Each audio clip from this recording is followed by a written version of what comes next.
Boa tarde a todos que nos assistem. Meu nome é Mariana Camargo, secretária executiva da União Nacional dos Conselhos Municipais de Educação. Hoje, dia 3 de dezembro de 2020, realizamos a nossa 10ª live do curso Escola de Conselhos.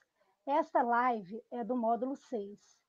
Nossa penúltima live será no dia 10 de dezembro e temos a previsão de realizar a live de encerramento desta primeira edição do curso no dia 21/12.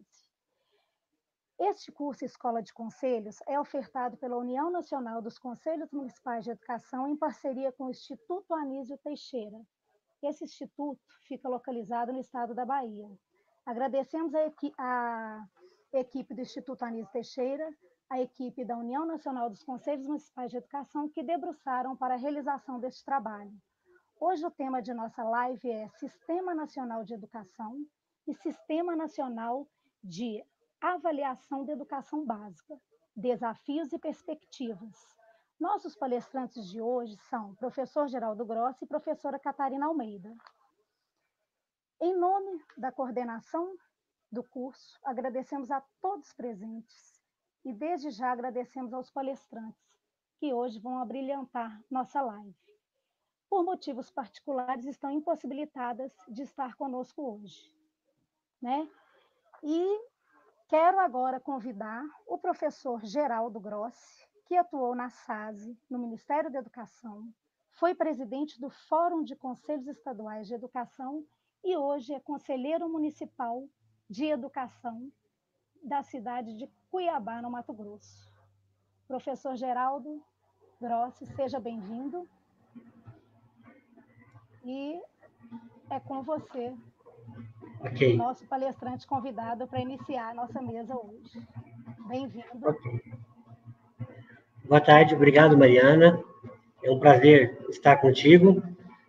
Gostaria, em primeiro momento, estar agradecendo ao convite da UNCM, na pessoa da Gilvânia, e dizer que realmente é um enorme prazer poder estar dividindo esse espaço também com a Catarina, e, ao mesmo tempo, com tantos outros conselheiros, ou pessoas ligadas à educação no Brasil afora.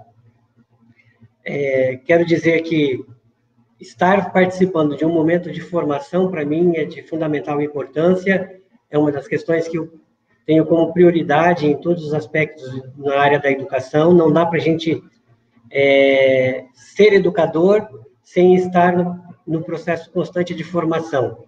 E, especialmente, ser conselheiro significa debruçar-se sobre os estudos a maior parte do tempo de nossas vidas, né? Não dá para ser conselheiro se a gente não tem esse gosto, esse prazer pelo estudo.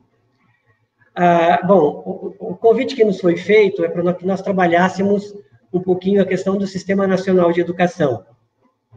E a linha de condução desse trabalho todo, que eu me preparei para estar falando com vocês inicialmente, depois a gente deslancha para uma outra, para o próprio debate em si, podem aparecer outros pontos, mas inicialmente a minha proposta é que nós entendamos um pouquinho como está organizada a educação brasileira, como é que estão organizados os sistemas hoje, e especialmente, né, na conclusão final, de como é que nós teremos, ou que propostas nós temos para o Sistema Nacional de Educação. Então, essa primeira abordagem que eu faço aí é para nós entendermos um pouquinho, e, na verdade, relembrarmos, né, que eu acredito que todo mundo já deve dominar isso com clareza, que na educação brasileira nós temos dois níveis, a educação básica e o ensino superior.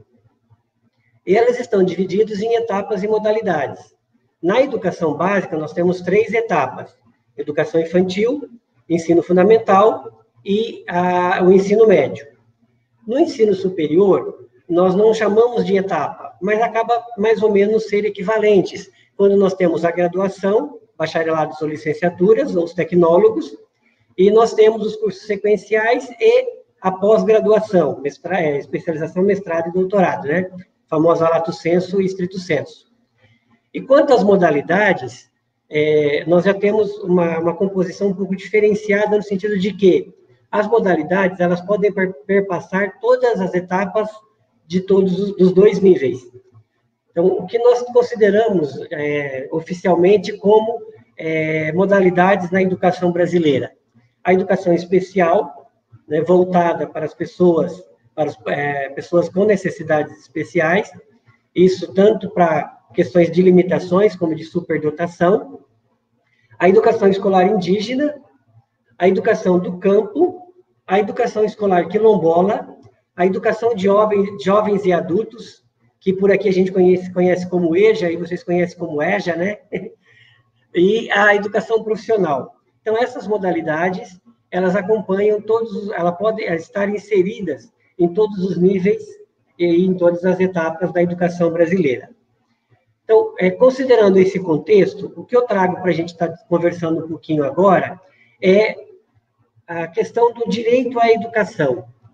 Eu trouxe aí um texto, o artigo 6º da Constituição Federal, e fiz um grifo na palavra educação, para chamar a atenção de que a Constituição Federal prevê como direito social de todos os cidadãos brasileiros a educação, a saúde e a alimentação.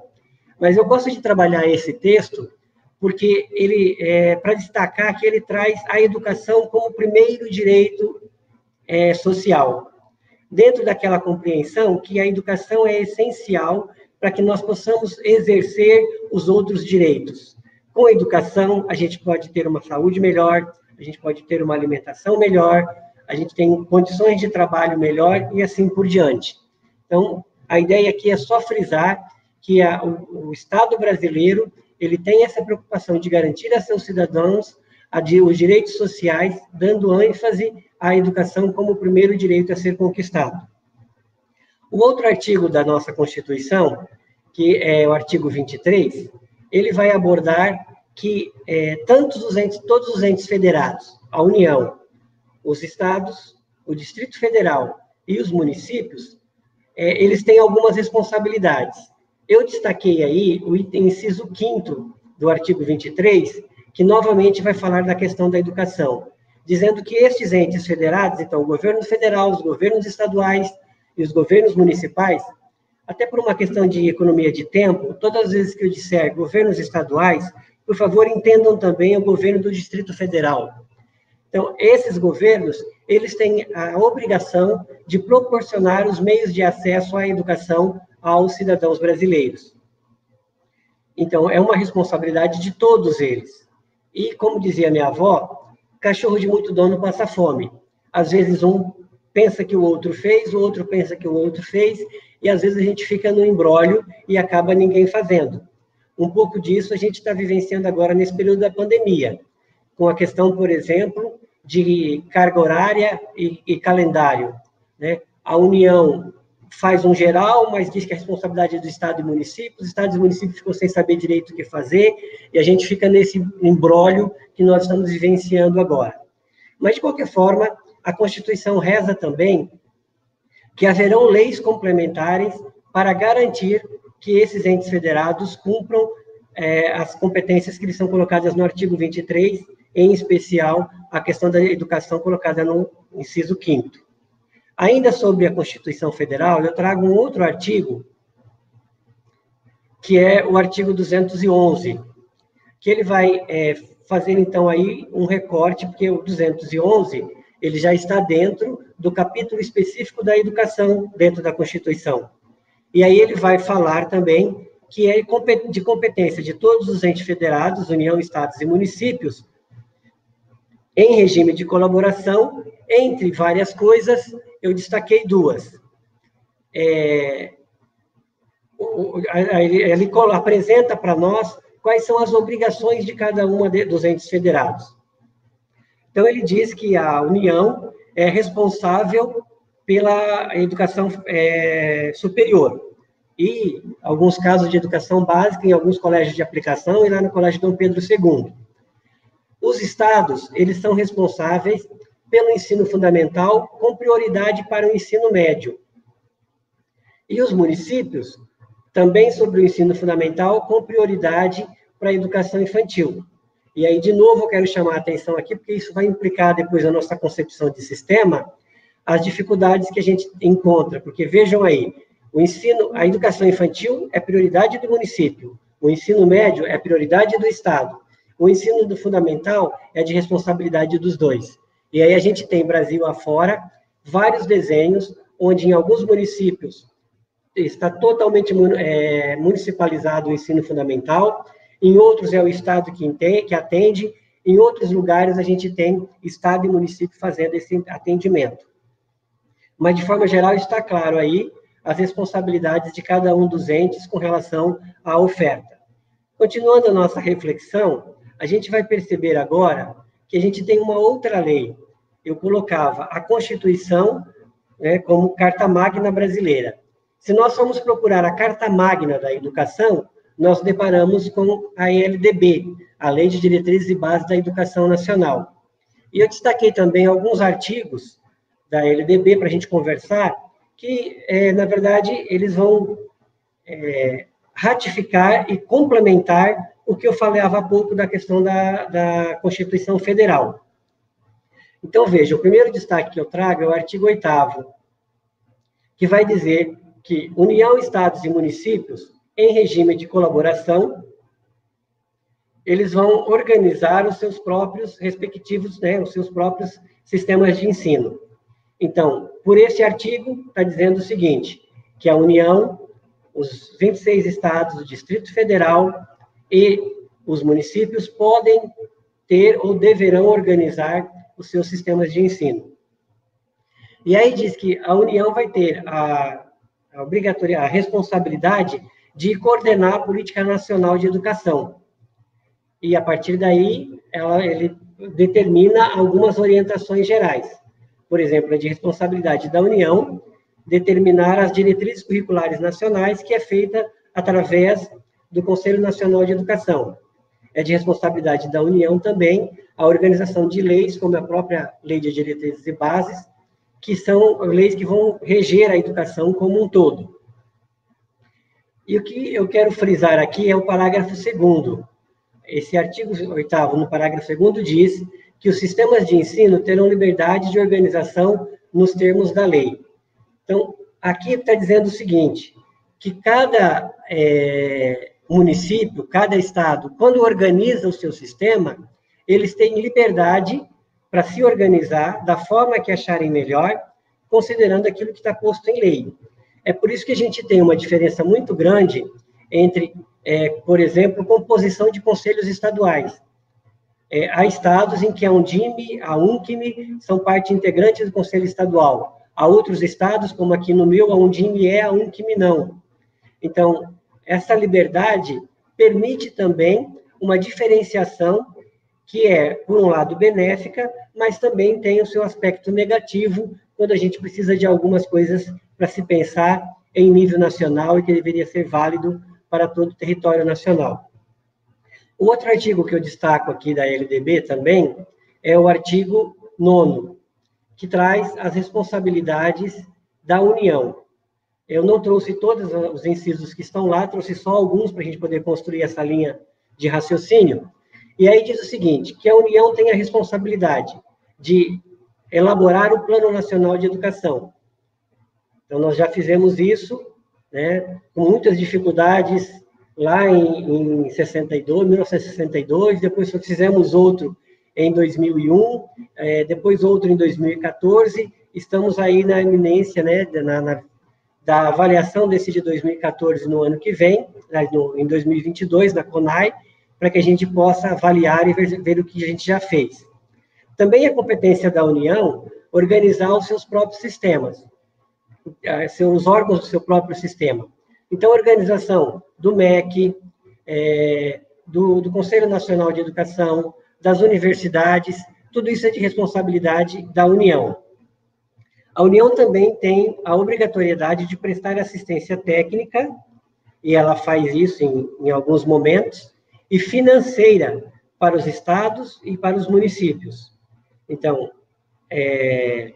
há uma obrigatoriedade para a União, essa corresponsabilidade na oferta da educação, na qualidade da educação que a União tem com relação aos municípios e aos estados. E quando esses não os fazem de forma adequada, a União precisa intervir no sentido de dar o apoio técnico, né, ou custear, por exemplo, como aconteceu recentemente com alguns projetos na educação infantil, na educação profissional, que houve um aporte de recursos da União para que os estados e municípios pudessem dentro das suas responsabilidades específicas, implantar ou a educação profissional ou a infantil. Agora, o próximo artigo vai trazer para a gente as responsabilidades dos estados. Desculpa, eu me antecipei um pouquinho. Tem um fato interessante aí, que é o inciso 9º, não é nessa lâmina mesmo.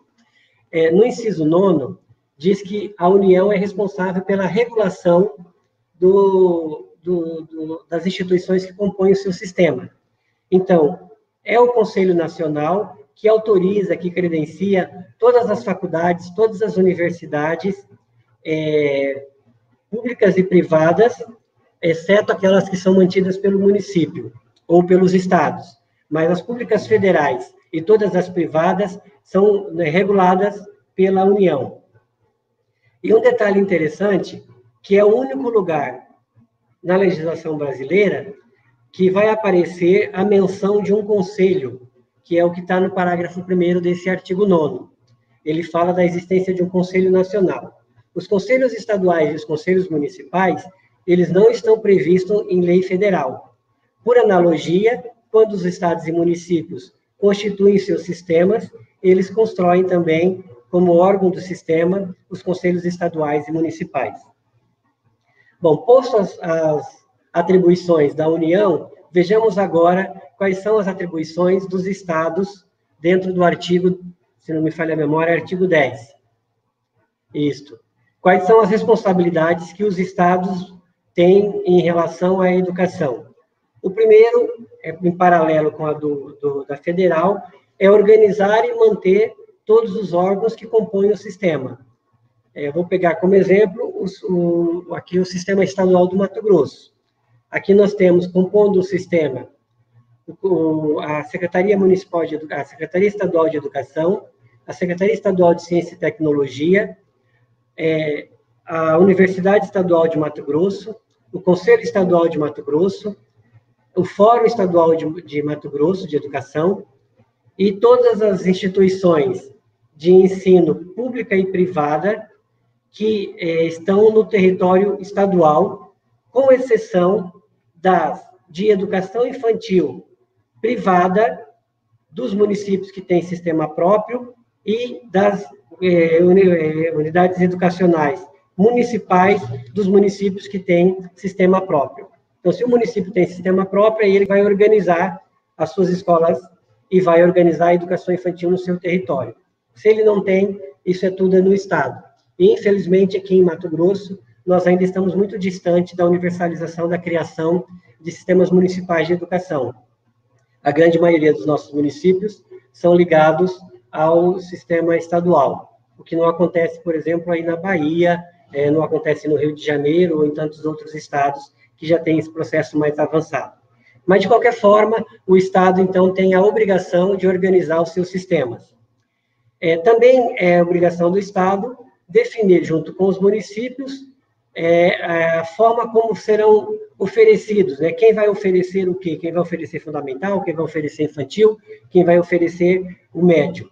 A próxima lâmina vai nos trazer ainda a questão das atribuições do Estado, dizendo que o Estado também pode elaborar políticas, assim como a União, elaborar políticas específicas para o seu território, desde que elas estejam dentro das diretrizes e do Plano Nacional de Educação.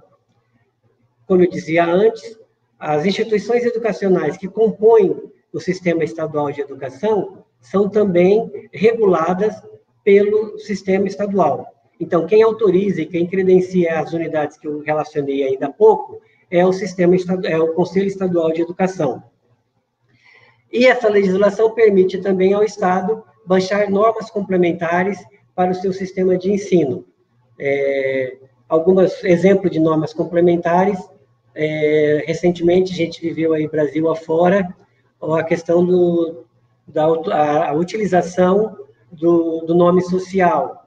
Muitos estados saíram à frente da União e regularizaram isso nos seus próprios estados. Nós temos algumas outras situações, por exemplo, aqui no caso de Mato Grosso, uma legislação específica para acolhimento dos migrantes. Nós recebemos muitos bolivianos, venezuelanos, haitianos, nesse processo de migração que esses países viveram, e aí o conselho daqui baixou uma norma específica para o atendimento dessas crianças. Mas, de modo geral, são essas as atribuições do Estado. Indo agora para a questão dos municípios, bom, aqui já é repetitivo, né?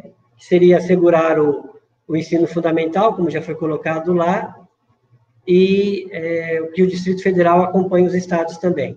Na questão do município, as atribuições, que é a próxima transparência, ela é muito parecida, olha, a transparência revelou aí a cor dos meus cabelos, né? Dado o tempo que a gente usava mimeógrafo e projetor de slides. O artigo 11, ele traz para a gente as incumbências do município. Então, de novo, de organizar os órgãos do seu sistema. Normalmente, os órgãos que compõem o sistema municipal são a Secretaria Municipal de Educação, o Conselho Municipal de Educação, o Fórum Municipal de Educação e as unidades educacionais que ofertam educação infantil na rede privada e educação infantil e ensino fundamental na rede pública. E ele tem, então, assim como a União tinha em relação aos estados e municípios, os estados em relação aos municípios, a obrigatoriedade de assistência técnica e financeira, o município tem isso em relação às suas escolas. E ele também pode baixar normas complementares para alguma coisa muito específica do seu município. E aí, volto a dizer, a questão dos migrantes, aqui em Cuiabá também nós já fizemos isso. Bom, isto posto, a gente tem aí as incumbências, União, Estado e Município. Isso nos mostra a forma como nós estamos organizados, ou como está organizada a educação brasileira hoje. Se você puder passar para a próxima. O que é que nós vamos ter, então? Ainda como responsabilidade do município, a autorização e a regulação, né? Autorização, credenciamento dessas unidades que eu colocava para vocês, e a oferta da educação infantil e também do fundamental de forma complementar ao Estado. Mais uma, por favor. Então, aí a gente se depara com o seguinte, esta é a forma que nós estamos organizados. E veja o que é interessante, a forma como está organizada a educação brasileira neste momento, os estados todos têm sistema, o Distrito Federal também tem, a União tem um sistema federal, e alguns municípios no Brasil, um número até considerável, mas não o ideal ainda, possuem seus sistemas também. E, nesse sentido, eles são totalmente autônomos, porque, diferente do que acontece na justiça, se você tem um problema com o seu vizinho e entra na justiça, se você perder, você pode recorrer no Estado. Se você perder, você pode recorrer na esfera federal, chegando até o Supremo. Na educação, não. Na educação, cada sistema é autônomo em si. Então, se você tem um problema para resolver na educação, no município que tem sistema, quem resolve isso é o Conselho Municipal de Educação. Não cabe recurso ao Conselho Estadual nem ao Federal. O município tem autonomia. Isso é uma situação bastante significante para que o município crie seu próprio sistema. Mas, havendo, então, esse universo grande de sistema, por que é que nós queremos criar um sistema nacional de educação? A gente está querendo acabar com esses sistemas todos? A gente quer criar um sistemão único? Bom, a ideia que se circula não é esta.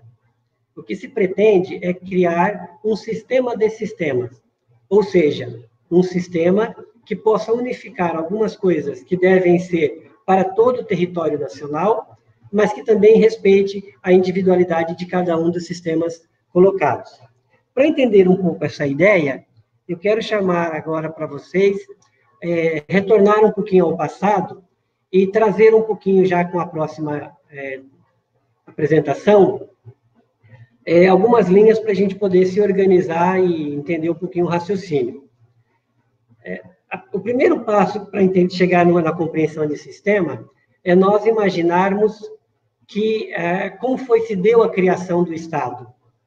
Bom, de uma forma bastante grosseira, e eu não quero aqui ser acadêmico, eu quero tentar falar de uma linguagem bastante simples, cada ser humano tem a sua individualidade, e cada ser humano busca satisfazer as suas necessidades e busca ser feliz. E isso sempre gerou conflitos na humanidade. E já lá nos primórdios da humanidade, alguns homens começaram a se juntar e conceder a uma pessoa ou a uma instituição, aos anciões, a um grupo de pessoas, alguns direitos para que essas pessoas pudessem administrar aquilo que era coletivo. E isso, de alguma forma, foi crescendo e nós criamos mais ou menos o que a gente tem hoje conhecido como Estado. Então, o Estado, na verdade, de uma forma bastante rasa e simplista, passa a ser a instituição que controla, que organiza a convivência social e que, ao mesmo tempo, garante aos cidadãos como um todo que estão naquele espaço territorial entendido como Estado, as suas necessidades básicas. Agora, existem formas diferentes de organizar Estado. A gente tem, por exemplo, estados onde nós temos soberanias, né? Reis, rainhas, e que tem lá a sua forma de organização. Nós temos estados que são organizados de forma federativa, mas de uma forma, estados também totalitários, né? Que tem um governo central e que é impositivo. O Brasil, já desde da sua proclamação da República, ele se intitula um Estado federativo. O que significa isso? Significa dizer que a gente tem um poder central, parte das coisas são delegadas a este poder central, ele que vai tomar conta, e outras tantas, cada uma das instituições que compõem o poder, que compõem o Estado, tem a sua autonomia. No caso aqui brasileiro, os estados, Bahia, Mato Grosso, Paraná, Sergipe e assim por diante, Paraíba. Então, existem algumas coisas que são comuns, então vai ser decidido em nível de união, e algumas coisas que são individualizadas para cada um desses territórios que compõem essa união. E nós temos uma coisa bastante diferente. A minoria dos países no mundo usam esse sistema de federação. E entre todos os que usam, o único que dá autonomia deste mesmo nível para uma esfera chamada município é o Brasil. Em outros estados, em outros países, como, por exemplo, a Argentina, você tem as províncias, né? Então, não comparado com o Estado aqui. Então, chega neste nível, por exemplo, os Estados Unidos também tem lá os seus Texas, Califórnia, então tem os seus estados e eles têm nível de ente federado. Os municípios que compõem, por exemplo, a província de Córdoba, ou os municípios que compõem, por exemplo, o estado da Califórnia, eles não têm esse status de ente federado, não tem essa autonomia. No Brasil, na Constituição de 88, isso foi concedido para os municípios. E é por isso, então, que a gente tem essa possibilidade que os nossos municípios se organizem em sistemas. Só que, como a gente já falou ainda lá no comecinho, nós temos uma série de situações em que, como tem muita autonomia, tem muita liberdade, às vezes a gente tem questões conflitantes. E também, o que é pior, isso não chegaria a ser um grande problema, mas o que é pior, nós temos uma linha geral, uma linha única, que pudesse garantir que todas as pessoas que estão no Brasil, em qualquer lugar que ela viva, ela tenha a possibilidade de acessar os mesmos conhecimentos, por exemplo, na educação, que tenha a possibilidade de acessar os mesmos direitos.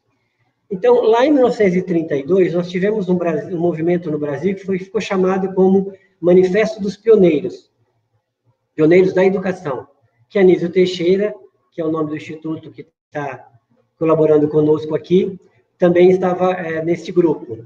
Esse manifesto apresentava algumas possibilidades para a educação brasileira, como, por exemplo, a necessidade de nós termos o Plano Nacional de Educação, a necessidade de nós termos o financiamento pensado de uma forma um pouco mais igualitária para o país. E também propuseram a existência de um sistema de algumas coisas que fossem unificadas em nível nacional. De lá para cá, essa discussão tem perpassado vários momentos da nossa história. E ela veio com bastante força nos últimos 10 anos, com a realização da CONAI 2010, um pouquinho antes com as Conferências Nacionais de Educação, e tem se firmado muito esta ideia de nós termos um Sistema Nacional de Educação. E, a partir daí, essa ideia ela ganhou legitimidade quando nós conseguimos colocar, com a Emenda 59 na Constituição Federal, a necessidade de termos um Plano Nacional de Educação que vai estar vinculado ao Sistema Nacional de Educação e ao financiamento também.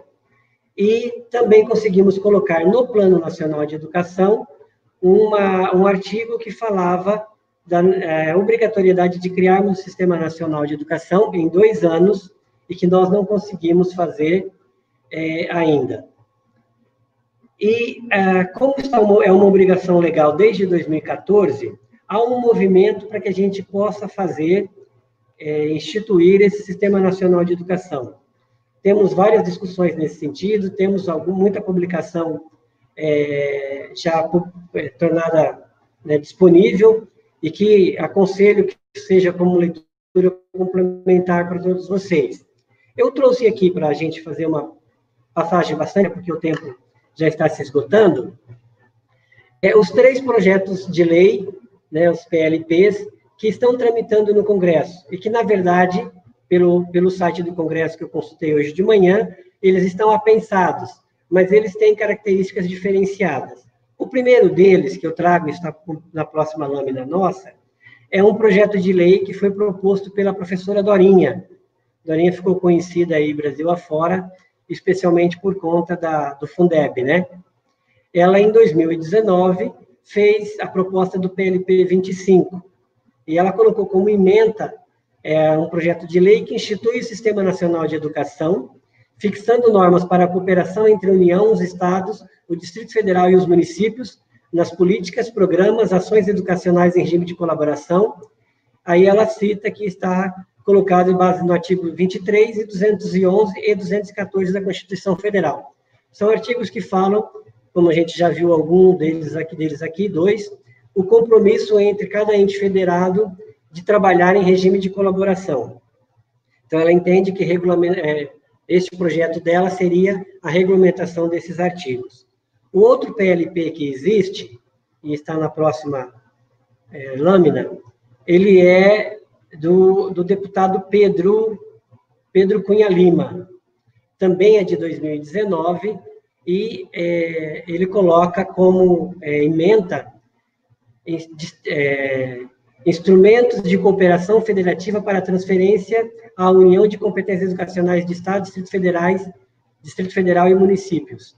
Então, ele já traz, vocês percebem que aqui nessa leitura, ele já está querendo transferir para a União competências educacionais.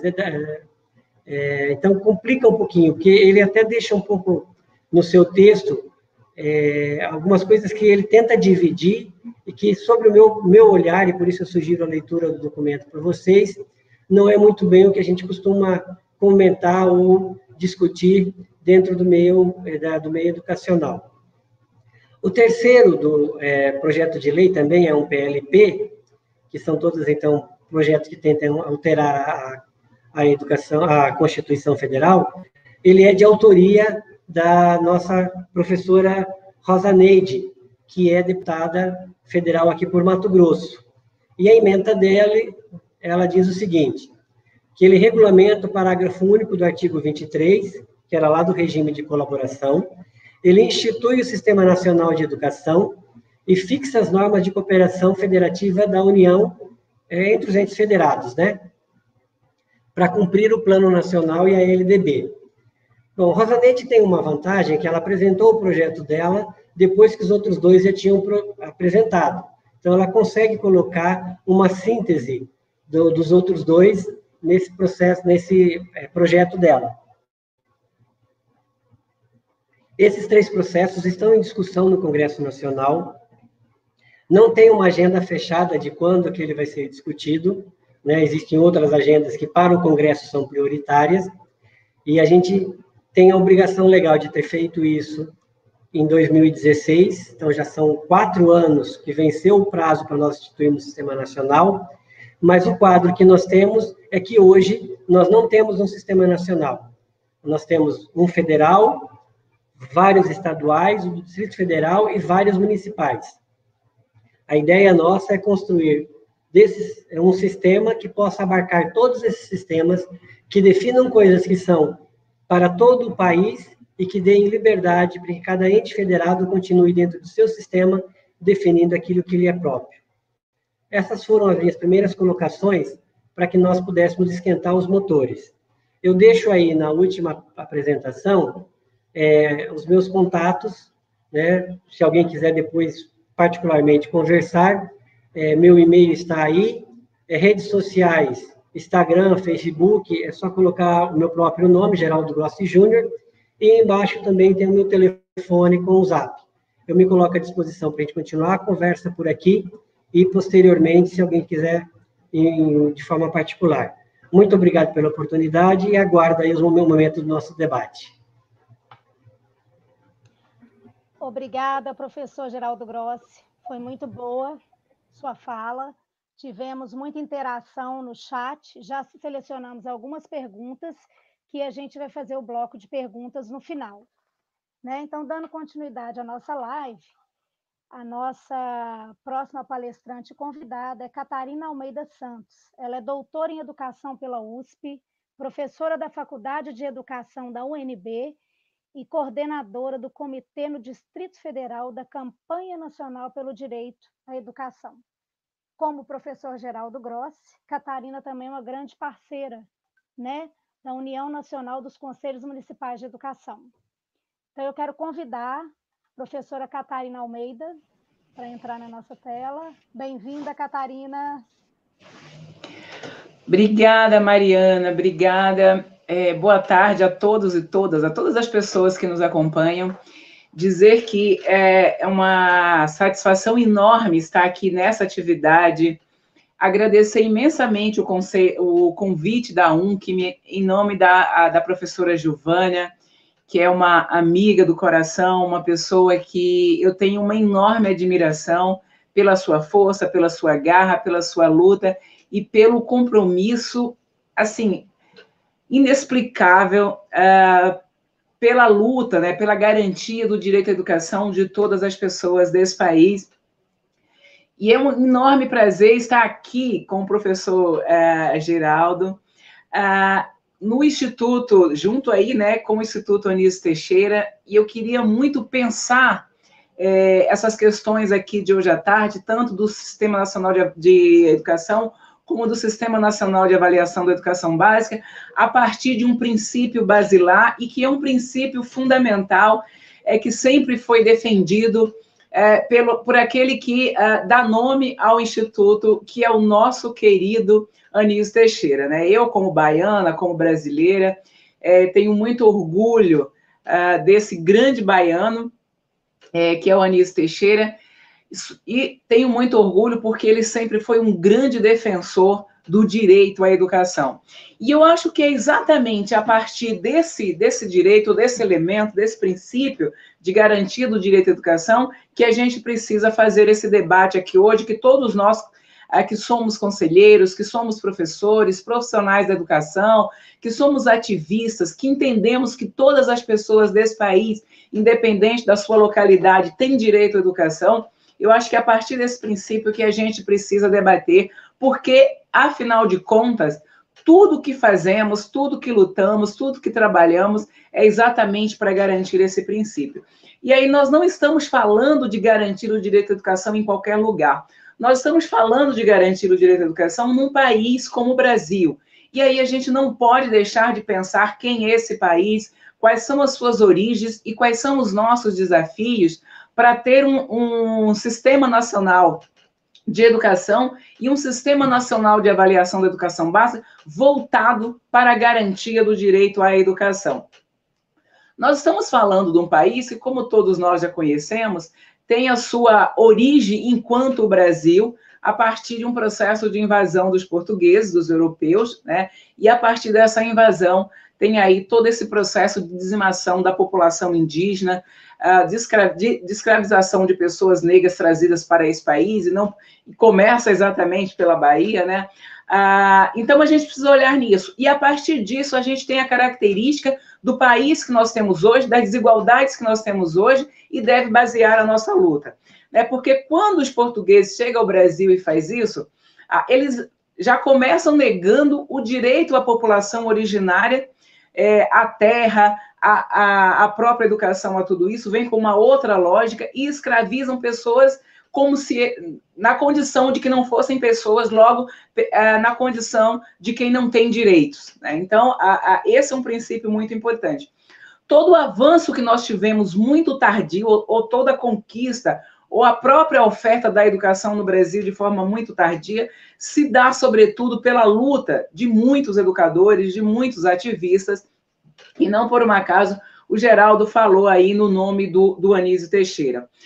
Se a gente pegar, e aí se a gente pegar como referência, já que a gente não vai conseguir fazer aqui toda uma contextualização histórica da construção desse país, mas se a gente pegar como referência a Constituição de 88, né, que é essa Constituição, que depois de muita luta, depois de 21 anos de ditadura civil-militar, num país que sempre teve períodos curtos de abertura democrática, essa é a história do Brasil, a gente sempre teve curtos períodos de abertura democrática, a própria luta e os próprios escritos e tudo aquilo que o Anísio Teixeira escreveu e defendeu traz muito isso, né, de como a gente avançava. Se a gente olhar as nossas constituições, que a gente olha para a Constituição de 34, que é a Constituição que mais avançou em relação à questão desse direito, exceto a de 88, né, e que o Anísio Teixeira participou ativamente, que teve a questão do movimento dos educadores, o próprio manifesto, como base importante na construção dessa Constituição,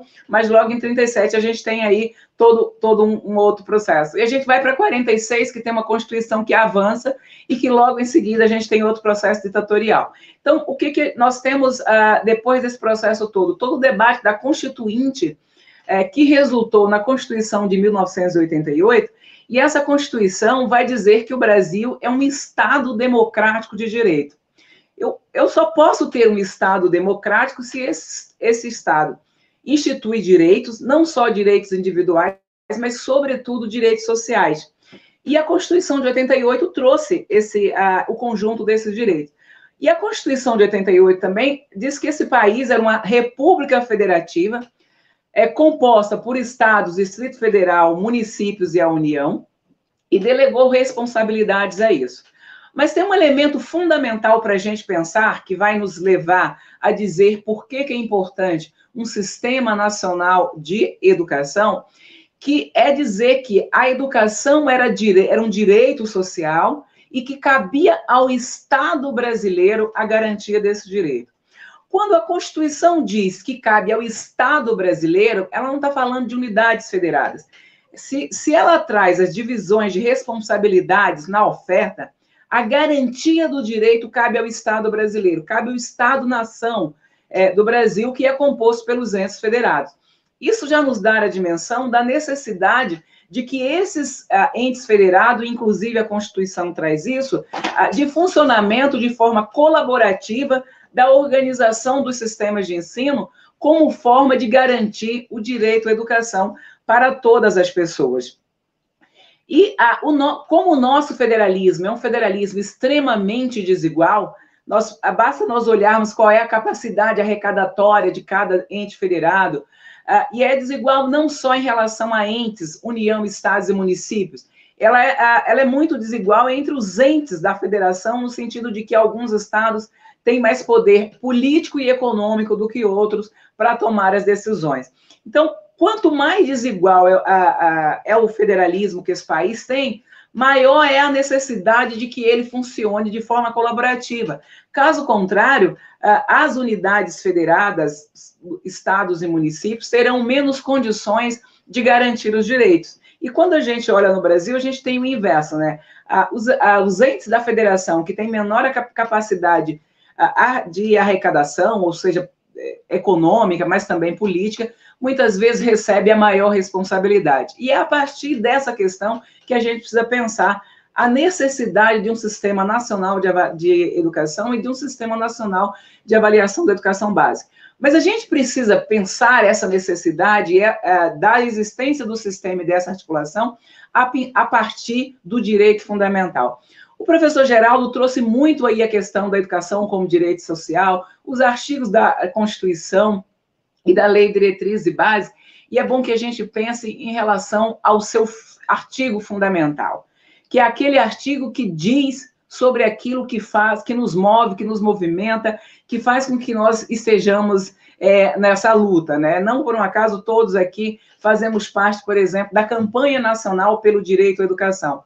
O artigo 205 da Constituição é o artigo base para todas as nossas ações, porque esse artigo vai dizer que a educação é direito de todos, mas de todas as pessoas. Ela não diz que é o direito de quem tem condições de arcar, ela não diz, não. Se a gente pensar a lógica do Constituinte, da própria Constituição, da própria Constituinte, é a lógica de garantir o direito exatamente para aqueles que sempre tiveram esse direito negado. E a gente sabe que a maioria da população brasileira sempre teve o seu direito à educação negado. Quando Anísio Teixeira escreve o livro Educação Não é Privilégio, e aí o outro, Educação é Direito, tem a ver exatamente com isso. Porque na história da educação brasileira, a educação sempre se constituiu como privilégio. Porque ele vai dizer, olha, educação para poucos ou educação para muitos é privilégio. Só é direito se for para todos. Então, a gente pode olhar o artigo 205 da Constituição Brasileira exatamente como essa inspiração e essa fonte, ou como a concretização da vida do Anísio Teixeira para que a educação fosse direito, quando ele diz que a educação é direito de todos. Mas a Constituição não disse apenas que a educação é direito de todos. Ela disse que educação era direito. Quando a Constituição diz que a educação tem 3 funções basilares, que é o desenvolvimento pleno da pessoa, a formação plena da pessoa, isso tem tudo a ver com o fundamento que o Anísio Teixeira sempre disse, que cabia à educação desenvolver todas as nossas capacidades, que o Estado precisava garantir uma educação que fosse capaz de desenvolver todas as nossas potencialidades, todas as nossas capacidades. Então, a educação tem essa dimensão do indivíduo, do sujeito, de garantir o pleno desenvolvimento do sujeito. Garantir o pleno desenvolvimento do sujeito requer um conjunto de condições, tanto escolares, ou seja, aquilo que depende da escola, como extraescolares, aquilo que tem a ver com o que nós precisamos ter fora da escola. Não por um acaso, quando o Geraldo falou que a educação é o primeiro direito social, a gente tem um conjunto de outros direitos, porque a garantia do direito à educação depende da garantia de direito à saúde, à moradia, a saneamento, à segurança, à proteção à vida, ao trabalho. Então, se eu não tenho esses outros direitos, eu impeço que o direito à educação se efetive. E sem o direito à educação, esses outros também não serão efetivados. Então, quando a Constituição traz o artigo 6º, um conjunto de direitos sociais, tem a ver exatamente que a garantia desses direitos são os direitos fundamentais para a dignidade de uma pessoa. E aí, pegando o segundo elemento, ou o segundo fundamento, ou a segunda função que a educação precisa ter nesse país, de acordo com a nossa Constituição, é a formação para a cidadania. E aí a gente precisa se pensar o que é essa formação para a cidadania. E a gente precisa olhar a história do Brasil e o quanto a gente precisa pensar o que essa formação para a cidadania vai impactar na construção de um outro país. Porque o cidadão é aquele que constrói a cidade. E aqui a cidade não com a dimensão de área urbana e área rural, de campo e cidade, mas como espaço em que as pessoas vivem, né? Então, é ele que constrói essa sociedade, é ele que o cidadão, ele que vai definir esses elementos constitutivos da sociedade. Formar para a cidadania, formar para o respeito à diversidade, para a construção de uma sociedade mais justa, para o entendimento de que eu sou sujeito e convivo em sociedade. Então, o meu ser, o meu estar no mundo enquanto sujeito, depende também de eu lutar para que os outros sujeitos também possam estar. Do contrário, nós não teremos uma sociedade, e muito menos uma sociedade justa para todas as pessoas. Isso significa que eu preciso respeitar o que é diverso, o pensamento diverso, as questões religiosas diversas, as orientações sexuais diversas, as culturas diversas. Então, eu não posso apagar o diverso. O diverso nos constitui e é preciso respeitar esse diverso e colaborar para a construção e o avanço dessa diversidade. E aí, a educação, a nossa Constituição vai trazer um terceiro elemento, que é a formação para o mundo do trabalho. E, novamente, a gente precisa pensar qual é a educação que forma para o mundo do trabalho. Por quê? E a gente vai ter que pensar de que trabalho nós estamos falando. Quando eu digo que eu tenho que desenvolver todas as capacidades de um sujeito e de um indivíduo que convive em sociedade, ou seja, de um ser social, eu não posso dizer que o trabalho que a educação precisa formar é para um trabalho que seja da espécie da uberização, do processo de exaustão do homem aqui no sentido de humanidade, né? Do processo de destituição da condição basilar de humano, de indivíduo que o sujeito tem. Então, quando a Constituição traz que essa educação precisa formar o sujeito e o cidadão, o trabalho para o qual esse sujeito, que é sujeito, é cidadão, precisa ser formado, é um trabalho que o complete enquanto sujeito, em que garanta a sua dimensão de dignidade humana e não um trabalho que destitua da sua dignidade. Então, olha o tamanho da responsabilidade que nós temos em relação ao artigo 205 da Constituição, que é garantir a educação enquanto direito de todas as pessoas. E não por um acaso, o artigo 206 vai trazer um conjunto de princípios, dentre eles o primeiro, a garantia de acesso e permanência, né, na escola para todas as pessoas, a questão da qualidade, da gestão democrática, dos profissionais da educação, do respeito à diversidade, tudo isso constitui princípio da organização da educação nacional, da garantia do direito à educação. É no cômputo da Constituição, dessa compreensão de educação que nós lutamos. É para garantir o direito a essa educação que nós estamos aqui lutando, que nós estamos, nessa tarde de quinta-feira de dezembro, do dia 3 de dezembro, de um ano exaustivo como esse, de um ano em que esses direitos foram negados de todas as formas. É por isso que nós estamos aqui debatendo, porque é sobre essa educação e sobre o direito a essa educação que nós temos. E aí a nossa luta é garantir o direito a essa educação em um país que sempre faz de tudo para negar esse direito. A nossa Constituição de 88, que é chamada de Constituição Cidadã, e ela só é chamada de Constituição Cidadã exatamente porque ela traz o conjunto dos direitos de cidadania, e esses direitos passam pelos direitos sociais. Ela fez 32 anos no dia 5 de outubro, e grande parte, ou se a gente pensar essa dimensão tão ampla do direito à cidadania, do direito à educação, do direito à saúde, nós estamos vendo que hoje, em 2020, mais do que nunca, a gente vê a tradução do quanto este país negou esse direito.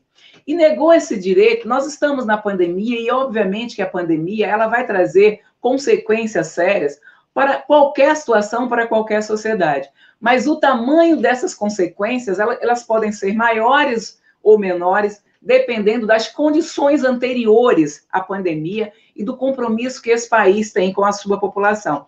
Então, se nós tivéssemos garantido essa educação, e aí, para garantir essa educação, a gente tem que garantir um conjunto de condições que passa, por exemplo, nós temos uma população que depende essencialmente da escola. E da escola não só enquanto ideia do espaço de formação, mas da estrutura física da escola. Nós temos culturalmente essa necessidade, mas nós temos socialmente essa necessidade, economicamente essa necessidade, por conta do tamanho da desigualdade que nós temos. E 2020 veio escancarar para toda a sociedade aquilo que nós que estamos aqui sempre falamos, que é a falta de condições que o país dá, ou a condição que o país nunca oferece para que a educação se concretize, assim como está escrito na nossa Constituição.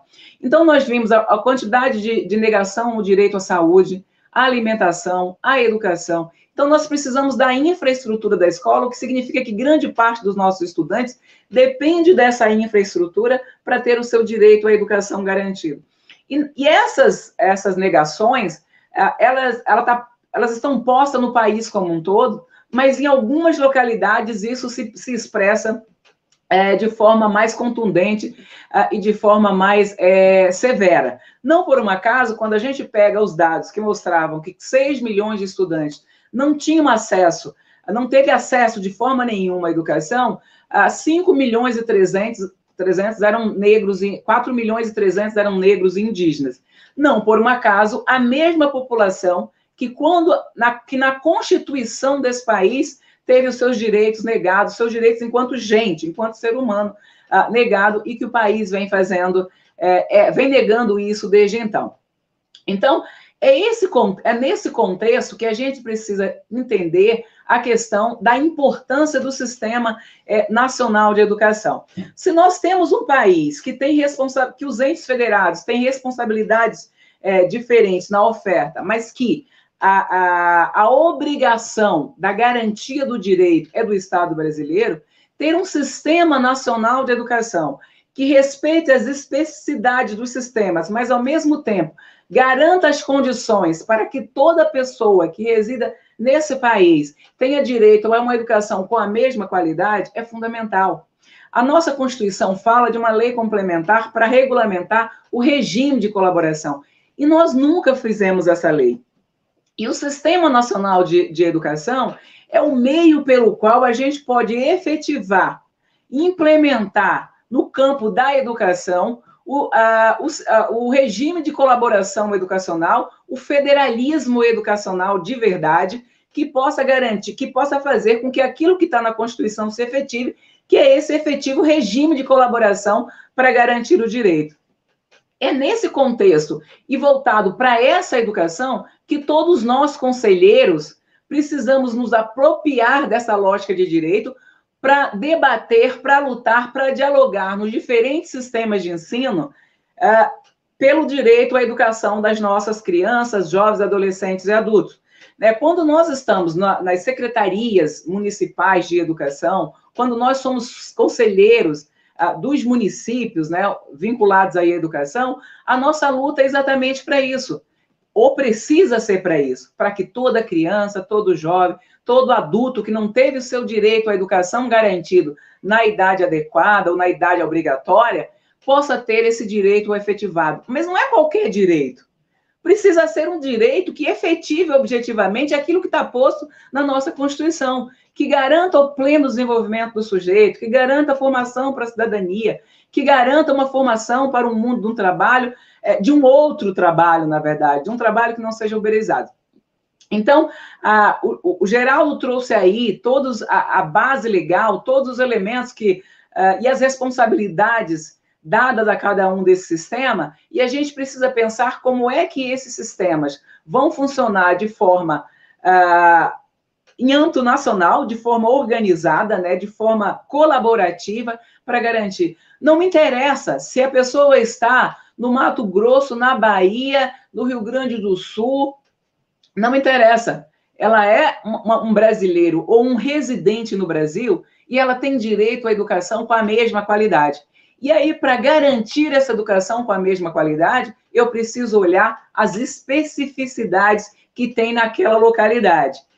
E eu só vou conseguir fazer isso, olhar a especificidade e garantir essa unidade nacional se nós tivermos um sistema que olhe a perspectiva nacional da educação e respeite as especificidades. E isso é plenamente possível, sobretudo se nós nos pautarmos por aquilo que é princípio, primeiro, da própria Constituição do Brasil, que diz que o Brasil é um Estado democrático, e se é democrático, a gente precisa efetivar o debate coletivo, o debate colaborativo na tomada de decisões, e o princípio da educação nacional, que é a gestão democrática. Então, esse sistema nacional, ele precisa ser um sistema nacional, mas, ao mesmo tempo, nas definições, nas decisões e na implementação, respeitar os diferentes sistemas e contar com a participação dos diferentes sistemas.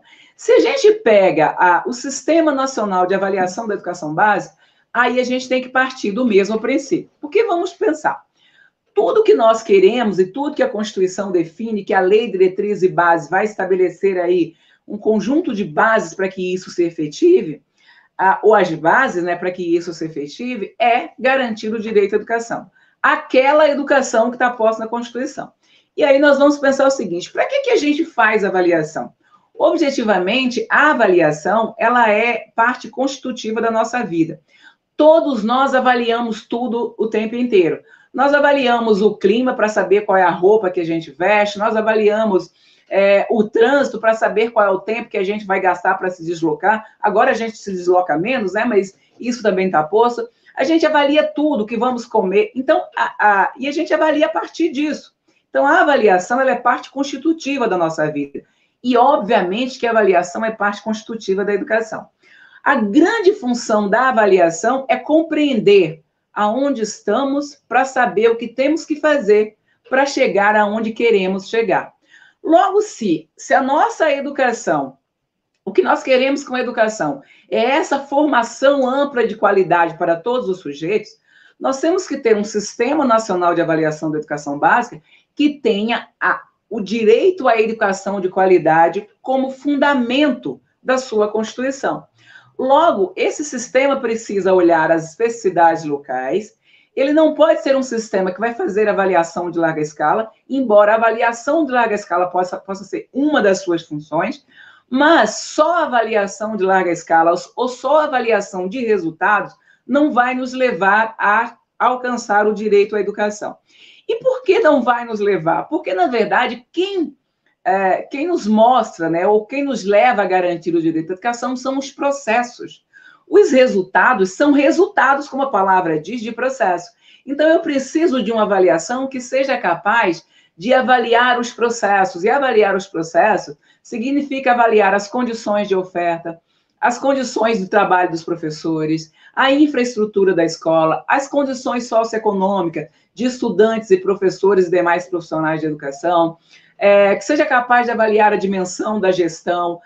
Então, eu preciso avaliar tudo aquilo que implica ou que a gente precisa para o desenvolvimento de todas as potencialidades do sujeito, do cidadão e do trabalhador. Se nós tivermos um sistema de avaliação que olhe apenas para os resultados, nós não vamos garantir direito à educação, porque é a avaliação dos processos, é a avaliação das condições que nos mostra o que é que nós precisamos fazer, quais são as ações que nós precisamos desenvolver. E aí a avaliação vem de sistema, vem de rede, vem de escola, tem as avaliações da aprendizagem, mas assim, se eu avalio a aprendizagem e não avalio as condições que fazem com que a aprendizagem aconteça, nada me adiantou, porque se eu não mudo as condições para que a aprendizagem aconteça, eu não vou ter novos resultados, eu não vou ter sequer aprendizagem, eu não vou ter sequer processo formativo, porque ao fim e ao cabo, a finalidade da escola e de tudo que nós fazemos é exatamente fazer com que cada sujeito tenha o seu direito à educação garantido. E para quê? E o que eu preciso? Eu preciso avaliar se essa infraestrutura da escola possui aquilo que é necessário para que esse direito se efetive. Então, eu preciso avaliar se essa escola tem saneamento, se ela tem banheiro, se ela tem água potável, se ela tem laboratório, se ela tem biblioteca, se ela é uma escola inclusiva, se ela tem profissionais de educação com remuneração adequada, se ela tem profissionais com plano de carreira, profissionais que possam se dedicar àquela escola, profissionais que estejam sempre em processo de formação. Eu preciso avaliar se os estudantes dessa escola estão em condições de aprender, né? Então, a gente precisa ter uma ação intersetorial com outras áreas para fazer com que as outras áreas possam cuidar, por exemplo, da saúde, da segurança, da questão da alimentação, para que essa escola possa desenvolver o seu papel. Eu preciso averiguar se essa escola está oferecendo as condições de alimentação nutricional segura, adequada, né? A gente precisa olhar essas condições dos estudantes, dos professores, da escola, Então, temos que avaliar todas as dimensões. Temos que avaliar a rede, o que é que a rede está oferecendo, o que é que a rede precisa fazer. Temos que avaliar as políticas desenvolvidas, precisamos avaliar os materiais pedagógicos. Então, um sistema, porque é exatamente isso, né? Ou são esses elementos que fazem com que cada criança, cada jovem, cada adolescente, cada idoso possa se desenvolver, possa aprender. Então, eu não posso ter um sistema nacional de avaliação, requer um processo avaliativo que olhe em todas essas dimensões, logo, ela precisa ser um sistema que conjugue avaliações amplas com avaliações menores, avaliação nacional com avaliação local, e aí é um sistema que vai estar dentro de quê? Ele vai fazer parte do Sistema Nacional de Educação. Porque o Sistema Nacional de Educação é a base de toda a educação. É o desenho de tudo que precisamos fazer. Não por um acaso, o Plano Nacional de Educação prevê a criação do sistema, de ambos os sistemas, do Sistema Nacional e do Sistema Nacional de Educação e do Sistema Nacional de Avaliação da Educação Básica, né? Porque quando a nossa emenda 59 de 2009 define que a gente vai ter um plano decenal de educação, que esse plano vai dizer quais são as metas e estratégias que nós precisamos desenvolver para a educação durante 10 anos, esse Plano Nacional de Educação, ele diz também que a emenda 59 diz também que é esse plano que vai dizer o quanto a gente precisa investir, o que é muito coerente. Se é ele que vai dizer o que vamos fazer nos próximos 10 anos, é ele que tem que dizer o quanto vamos precisar para desenvolver o que precisamos fazer. E aí, quando esse Plano Nacional de Educação estabelece as metas e os objetivos, ele vai dizer que é preciso ter um sistema para implementar essas metas, para garantir, para desenvolver as estratégias, para garantir aquele que é o eixo do plano, que é a educação de qualidade, que é garantir o direito à educação para todas as pessoas nesse país. Então, e é preciso se o Plano Nacional está dizendo que a gente precisa garantir educação de qualidade, e não por um acaso a gente tem a meta 20, que a gente brigou tanto, e lá dentro da meta 20 tem a questão do custo aluno-qualidade, é exatamente porque a gente precisa mudar a chave, porque a gente precisa mudar a lógica. A gente precisa definir qual é a qualidade que nós queremos e quanto essa qualidade custa, e não o que nós fazemos hoje. Então, quando esse Plano Nacional da Educação diz que a educação, que a qualidade, né, é o eixo da garantia do direito à educação, ele precisaria de um sistema, né, ele precisaria de um sistema de avaliação que fosse capaz de avaliar essas diferentes dimensões que nós precisamos desenvolver para garantir essa educação de qualidade. Então, esse é um elemento básico. Nós, conselheiros, nós, educadores, nós, profissionais da educação, nós, ativistas, precisamos ter como base primordial o direito à educação, como a nossa Constituição defende e como o Anísio Teixeira sempre defendeu. Essa educação que seja capaz de garantir com que todas as pessoas desenvolvam suas potencialidades, construam uma sociedade mais justa, solidária, inclusiva, antidiscriminatória. Essa é a base que todos nós temos que ter para brigar por um sistema que seja capaz de funcionar de forma articulada, colaborativa e garanta, do Iapoque ao Chuí desse país, o direito à educação.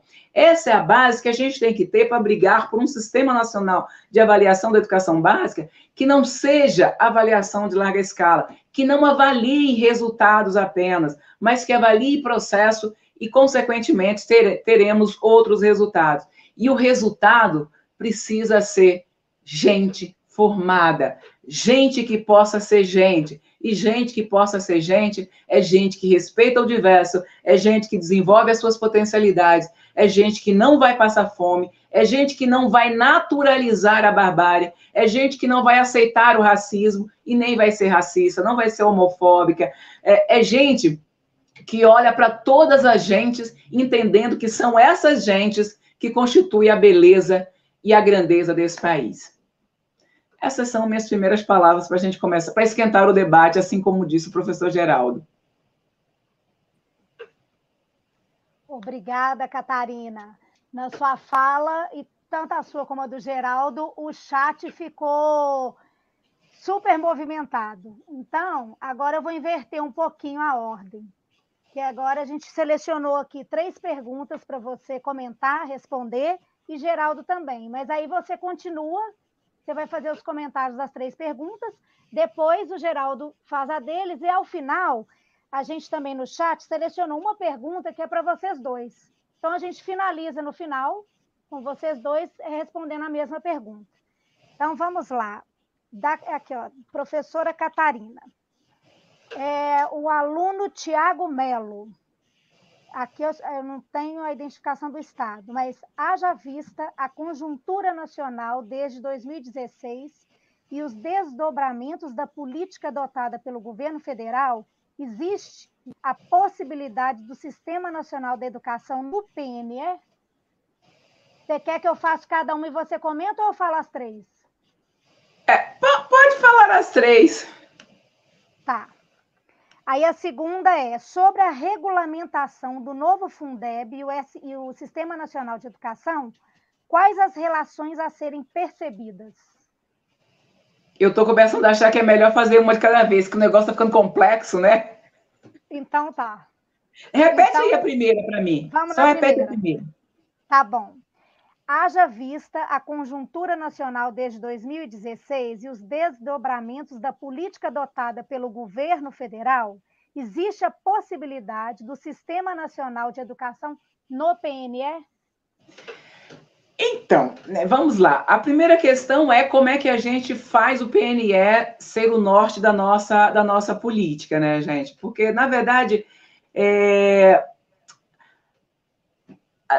antes de 2016 já também não estava fácil implementar o Plano Nacional da Educação, porque isso tem a ver com, para além dos próprios governos, né, com todos os grupos contrários à própria existência de um país igualitário. Então, a possibilidade da existência do Sistema Nacional de Educação acontecer como está no PNE tem a ver com o quê? Com a nossa luta, como sempre teve. Porque, na verdade, a própria existência do PNE só foi possível a partir da luta da sociedade brasileira, do nosso processo de incidência. A gente conseguiu modificar muito o Plano Nacional de Educação a partir da sua proposta original. Então, a gente está brigando muito, está debatendo, está incidindo para a existência do Sistema Nacional de Educação. E a gente vai continuar lutando. A gente acredita que ele vai sair, não porque o governo queira, mas porque nós estamos na briga, né? Então, tudo que a gente avançou no país hoje, até hoje, em relação aos direitos sociais, foi muito fruto dessa nossa luta, e a gente vai continuar lutando. Então, se nós estamos lutando, eu sempre acredito, até porque se a gente não acreditasse na possibilidade de que essas coisas se concretizassem, a gente nem teria ânimo para a luta, né, gente? Então, a gente está sempre acreditando, e eu acredito, sim, que vai acontecer com a nossa luta. Se vai ser 2021, 2022, 2023, eu não sei, mas que a gente vai continuar brigando, vai. E vai brigar por quê? Porque ele é condição para que a gente melhore a educação no país, para que a nossa educação se aproxime daquilo que a Constituição está prevendo. A outra era em relação a quê mesmo, Mariana? Fique aí comigo, não vai embora, não.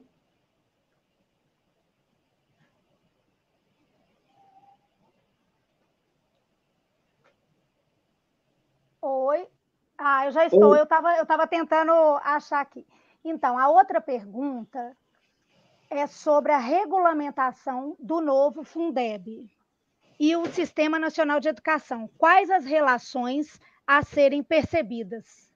Tá. Então, o que acontece? A nossa discussão em relação à regulamentação do Fundeb, óbvio que o Fundeb ele vai ser regulamentado por camadas.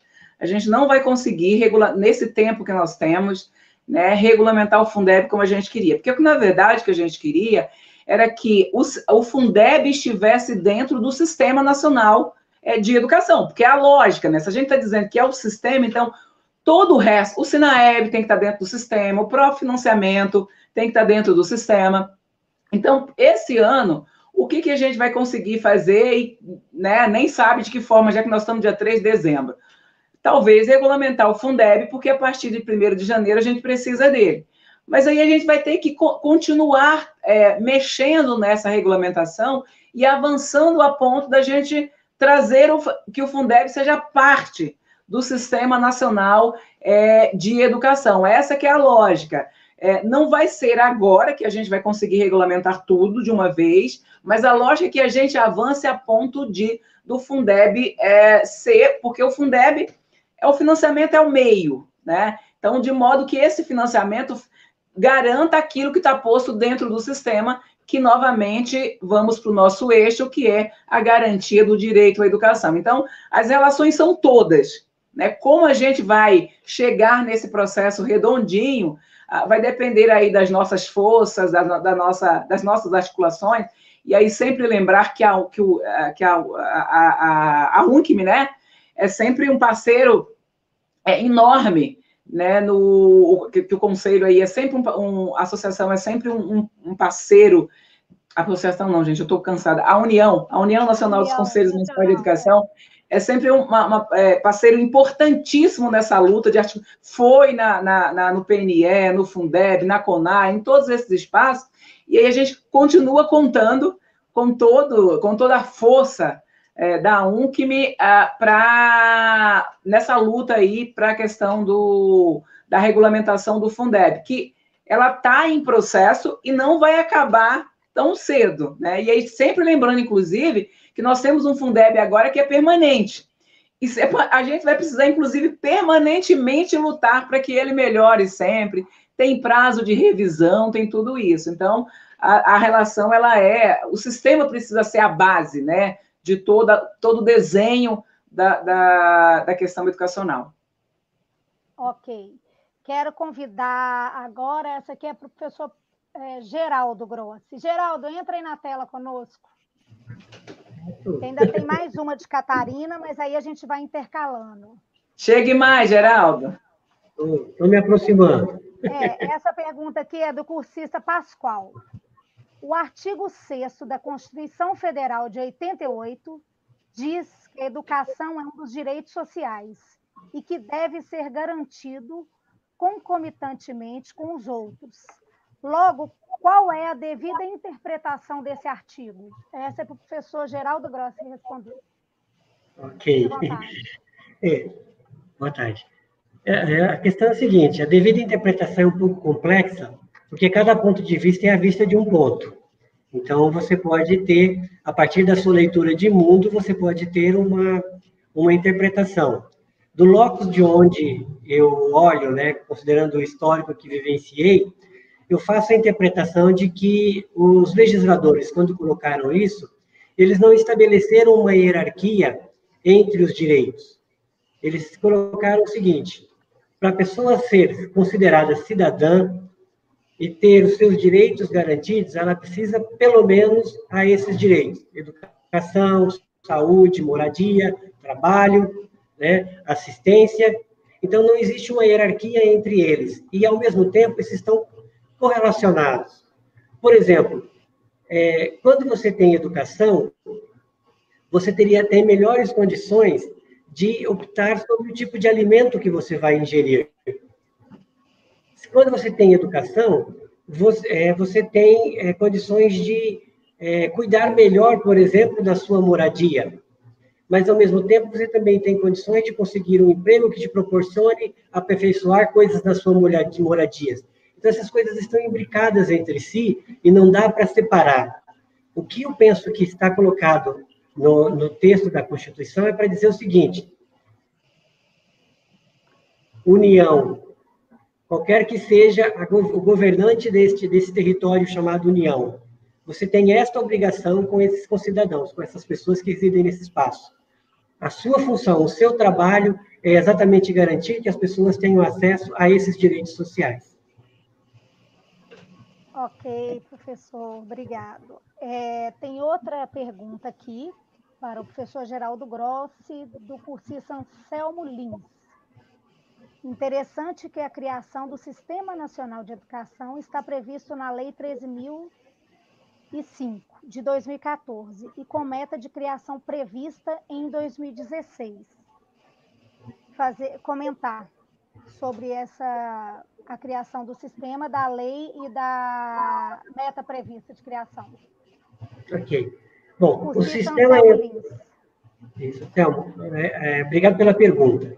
A ideia quer dizer, o Plano Nacional de Educação, ele nasce a partir do resultado final, do texto final da CONAE 2010. A CONAE de 2010, ela tem como tema a implantação do Sistema Nacional de Educação. Ainda havia uma expressão lá dizendo articulado, que era uma redundância, porque por ser sistema tem que ser articulado, né? Então, o Sistema Nacional de Educação, na verdade, ele não é ele que entrou no plano, ele é, de certa forma, até anterior ao plano. Se a gente pegar lá no Manifesto de 32, a gente vê que a ideia, tanto do plano quanto do sistema, elas nascem juntas. E elas se fortalecem no processo de discussão da educação brasileira e elas estão imbricadas. Então, o sistema, pelo que a gente já viu aí naqueles artigos da legislação que eu trouxe, o sistema é a organização de um conjunto. Vamos pegar aqui o sistema respiratório. Você tem nariz, boca, garganta, pulmão, coração, tudo isso atua dentro do seu sistema respiratório. O cérebro também, de alguma forma, não está totalmente ligado, mas é o que organiza tudo isso. Então, o sistema é essa organização. Quando você fala do plano, o plano é dizer o seguinte: qual é o projeto que a gente tem para funcionamento desse sistema. Então, o plano, na verdade, assim como o financiamento, que foi comentado pela Catarina ainda há pouco, né, no caso do Fundeb, a normatização de regulação das instituições que compõem o sistema, tudo isso é parte integrante do sistema.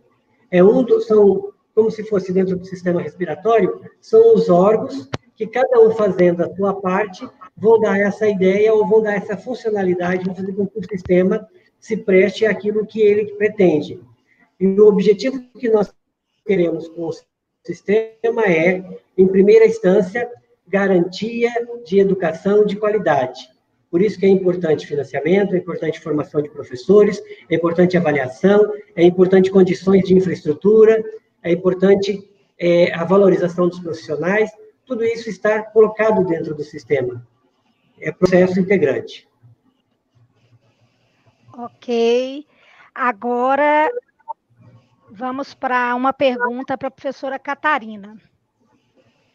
Como enfrentar avaliações de larga escala como única perspectiva de avaliação da educação? Isso nos basta diante da diversidade que temos? Meu áudio tá bom? Eu melhorei aqui porque eu vi que tinham dito que estava um pouco baixo, então tá bom. Eu estou ouvindo bem. Então, na verdade, a avaliação de larga escala, ela nunca bastou, mesmo que a gente não fosse tão diverso, né? Porque a avaliação de larga escala, via de regra, ela avalia resultados, ela não avalia processo.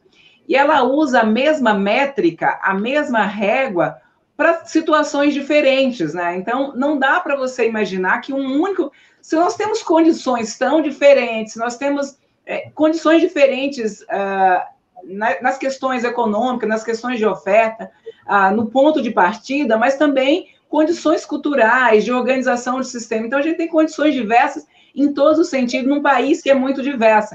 Então, usar a mesma régua para medir lugares tão diferentes, obviamente que nunca seria adequado. Então, além de mudar a lógica da própria avaliação de larga escala, a gente teria que ter, mesmo que a gente faça avaliações de larga escala, eu preciso fazer essa avaliação em conjunto com avaliações mais localizadas, né? Então, porque aí eu vou poder medir o geral, mas também poder olhar para o particular, para as condições diferenciadas. Então, uma avaliação de larga escala, ela nunca pode ser ideal. Sobretudo quando a gente olha que as nossas avaliações de larga escala, além de ser de larga escala em âmbito nacional, termina sendo, muitas vezes, de âmbito mundial. E aí eu não meço só um país diverso com uma régua diferente. Eu meço países muito diversos com a mesma régua. né? Então, essa avaliação de larga escala, ela pode ser considerada, mas ela precisa ser repensada para olhar as diversidades do país e dos países, e precisa ser articulada com outras avaliações. E precisa olhar para a lógica do processo. Qualquer avaliação que não olhe processo não pode ser avaliação que seja pensando em qualidade, porque é exatamente o processo que traz os resultados de qualidade. Então, se eu fico avaliando só resultado, e não sei por que temos aqueles resultados, não vai adiantar muita coisa. Então, a gente precisa ter outra forma de avaliar e que leve em consideração os processos. Obrigada. Uma pergunta para o professor Geraldo Grossi, de Rogean Agnello. O problema que existem nos sistemas municipais de educação é o controle das secretarias de educação sobre eles. Faz aquilo que o Poder Executivo quer. Na prática, pouco funciona. Para você comentar sobre esse comentário que ele colocou no chat. Direcionado para você. Tudo bem. Então, talvez aí exista uma inconsistência, uma incompreensão da minha parte com relação ao que você está entendendo, chamando de sistema e a interferência da prefeitura.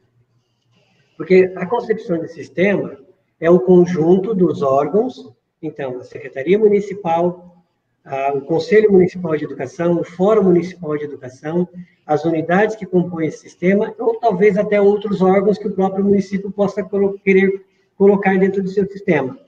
Então, é o conjunto desses órgãos e a forma harmônica e sistemática que eles atuam é que gera o sistema.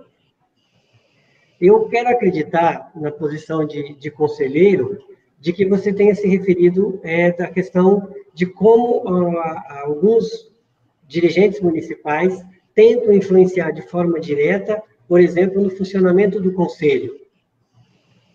Porque existe uma autonomia entre os órgãos que compõem o sistema. É claro que o dirigente municipal ele tem uma influência muito grande sobre as políticas que são desempenhadas na rede municipal, que é de administração direta dele. Mas, quando se fala de sistema, que vão entrar a rede municipal e a rede privada de educação infantil, falando no nível de município, o conselho tem uma influência muito maior do que o sistema. E a UNCM sempre tem defendido a autonomia do conselho. Que o conselho tem autonomia financeira, que o conselho tem autonomia administrativa. Que ele seja, e por isso é importante ser sistema, e não só ser conselho consultivo sem sistema municipal, mas que tenha o sistema municipal e que o conselho exerça a sua função. E aí é uma questão de correlação, é uma questão de construir confiabilidade, construir delimitações de espaço. Cada um dos órgãos que compõem o sistema vão ter que buscar a sua atribuição e o seu espaço.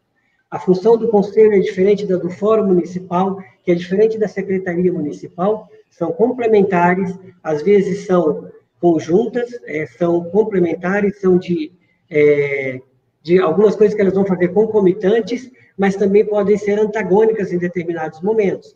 Por exemplo, a ação de regulação num sistema municipal, ela nunca será da secretaria municipal. Ela tem que ser do conselho. Se o conselho delega para a secretaria, ele está abrindo mão de um papel dele. Então, a gente tem esse problema em nível de Brasil, a gente sabe, né, a gente viveu isso no Conselho Nacional há pouco tempo. Qual foi um dos primeiros atos do Temer quando fez o golpe do país? Foi tirar 10 conselheiros do Conselho Estado Nacional de Educação e recolocar outras pessoas lá. E nós estamos com essa intervenção lá feita até hoje. Então, sempre é uma correlação de forças. O que precisa é cada órgão tomar consciência do seu papel, se fortalecer e ocupar seu espaço de forma que seja coerente com as suas atribuições. Ok, professor. Espero, né, que os cursistas e as pessoas que mandaram, né, porque essa live está aberta, não é só para quem está inscrito no curso, a gente divulga em nível nacional.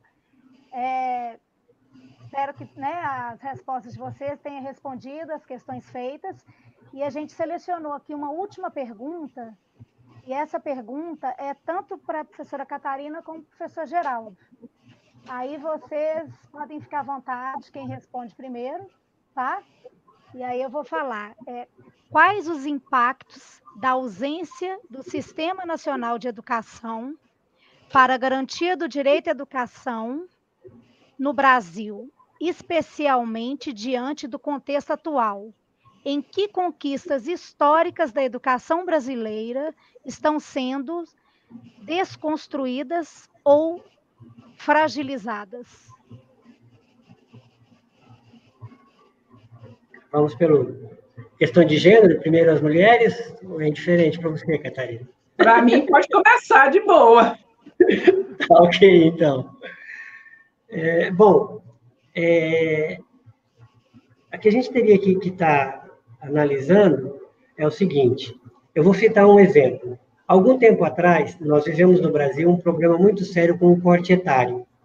Acho que vocês se lembram aquela história. Quando é que pode matricular a criança no primeiro ano do ensino fundamental? 6 anos que ela faz em qualquer época do ano, 6 anos que ela faz em março, que faz em abril, ficou toda aquela discussão. E aí nós tivemos situações que foram tomadas, eu me lembro aqui de cabeça, só para fazer um relato histórico. Mato Grosso já tinha, há anos anteriores, estipulado que seria abril. Goiás entendia que era a criança com 6 anos. Se ela fizesse em dezembro, ela poderia entrar em dezembro. Era a compreensão do Conselho Estadual de Goiás naquela época. Outros municípios colocaram março. E ficou uma insegurança. Nós entramos com liminares na justiça para garantir direitos. Então, era uma coisa que nós não tínhamos uma posição muito clara. No meu ponto de vista, este é uma das coisas que pode ser definida pelo Sistema Nacional. Uma coisa que seria critério para todo o país. E, a partir daí, cada município, cada estado que tivesse seu sistema, fizesse as regulamentações complementares. Então, nós temos algumas questões que nos fogem muito do controle em nível nacional, porque nós não temos, né? Por exemplo, como garantir o direito à aprendizagem, que a gente falou tanto, ou que depois transformou nessa lástima aí, que é a competência de habilidades da BNCC, mas, de qualquer forma, garantir que a criança que mora em qualquer lugar desse país tenha direito a conhecer os mesmos saberes acadêmicos, as mesmas experiências de vidas que possam possibilitar a ela viver enquanto cidadão no Brasil. Então, essas questões elas são determinadas por um sistema. Quando a gente não tem sistema, a gente perde com isso. Porque aí a gente fica, em algumas questões, privilegiando situações. Vou citar um outro exemplo. Lá em 1831, nós tivemos um decreto do governo federal, governo imperial, que dizia que o império, a corte, era responsável pelo ensino superior e pelo ensino primário no Rio de Janeiro. Nas outras províncias, o ensino primário era de responsabilidade da província. Agora, veja que condições tinha São Paulo ou Rio de Janeiro naquela época, que condições tinha a província do Grão-Pará, que era aquele mundaréu de terra, e naquelas condições que viviam aquelas pessoas, de oferecer para os alunos as mesmas condições de aprendizagem.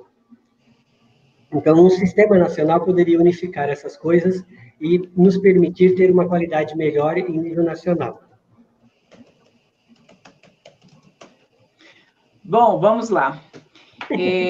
Antes de qualquer coisa, Mariana, eu queria ressaltar a importância da formação dos conselheiros, né? E eu acho que esse momento, esse processo de formação que vocês fazem, eu acho que a UNC faz é fundamental. Inclusive, a dinâmica da política educacional, a dinâmica da legislação, a dinâmica que esse país vive, e essa compreensão constante do que é essa educação, de qual educação que a gente precisa defender, ela é muito rápida, né? E se nós precisamos estar em constante formação, quem está à frente de uma responsabilidade como ser conselheiro de educação, tomar essas decisões, analisar esses processos, lutar para que cada criança, cada jovem, cada adolescente, cada adulto tenha direito à educação, está em constante formação é fundamental. Então, Eu queria parabenizar a UNCM, porque a gente acompanha sempre esse processo de formação que a UNCM faz, e eu tenho certeza que cada conselheiro entende ver esse processo como fundamental, e deve, inclusive, né, pedir para a coordenação da UNCM sempre fazer formação, porque nós estamos aqui diante de educadores, né, e educador sabe que a formação é eterna.